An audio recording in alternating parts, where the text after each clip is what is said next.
Dictation शुरू होगी 5 second बाद।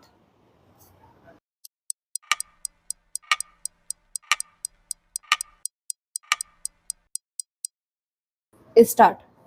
नेता प्रतिपक्ष के तौर पर अपने पहले संबोधन से राहुल गांधी ने निराश ही किया।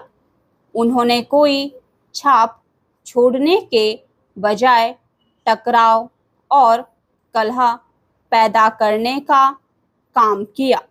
उन्होंने कहा कि जो अपने आप को हिंदू कहते हैं वे 24 घंटे हिंसा और नफरत करते हैं। जब उनके इस कथन पर आपत्ति जताई गई तो वह यह कहने लगे कि भाजपा और आरएसएस ही हिंदू नहीं हैं।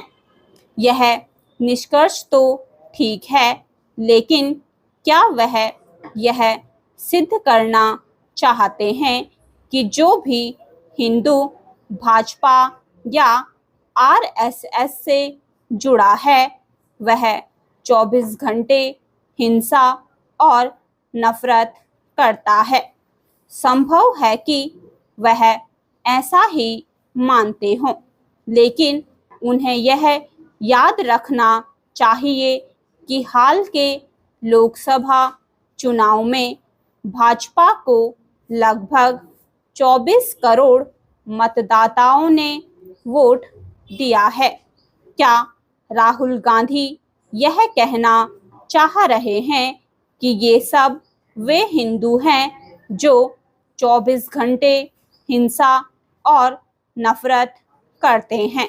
उनका आशय जो भी हो, उनके इस कथन से इतना तो पता चलता ही है कि वह भाजपा को अपने राजनीतिक विरोधी के रूप में नहीं बल्कि एक शत्रु के रूप में देखते हैं और उससे नफरत भी करते हैं।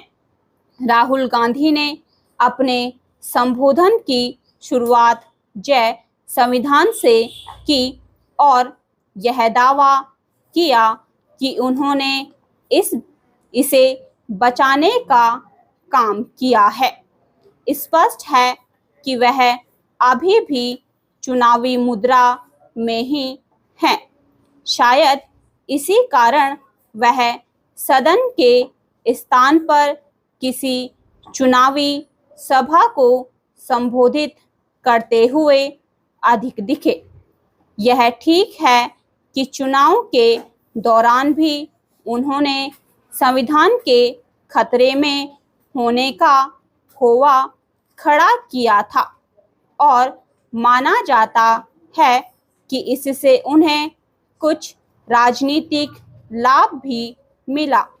लेकिन यदि वह संविधान के इतने ही बड़े ही हितैषी और रक्षक हैं तो फिर उस आपातकाल की आलोचना क्यों नहीं सहन कर पा रहे हैं, जिसे देश पर थोपकर न केवल संविधान को बदलने का काम किया गया था बल्कि यह व्यवस्था भी बना दी गई थी कि कोई भी अदालत संसद से पारित किसी कानून की सुनवाई नहीं कर सकेगा। आखिर इसे तानाशाही के अतिरिक्त और क्या कहा जा सकता है? क्या यह हास्यास्पद नहीं कि राहुल गांधी एक ओर संविधान बचाने का दावा कर रहे हैं और दूसरी ओर इसी संविधान को कुचलने वाले आपातकाल की आलोचना को आवश्यक करार दे रहे हैं?